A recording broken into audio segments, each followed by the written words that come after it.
سیدنا انس رضی اللہ عنہ بیان کرتے ہیں کہ وہ ایک دن رسول اللہ صلی اللہ علیہ وسلم کے پاس بیٹھے ہوئے تھے اور ایک آدمی نماز پڑھ رہا تھا۔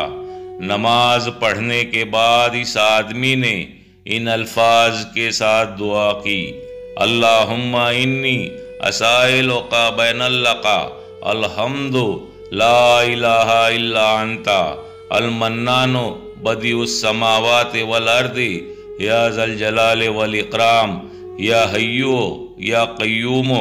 جب نبی کریم صلی اللہ علیہ وسلم نے یہ دعا سنی تو فرمایا، اس بندے نے اللہ تعالیٰ سے اس کے ایسے عظیم نام کے ساتھ دعا کی ہے کہ جب یہ کلمات پڑھ کر دعا کی جائے تو قبول فرماتا ہے، اور جو کچھ بھی مانگا جائے وہ عطا فرما دیتا ہے۔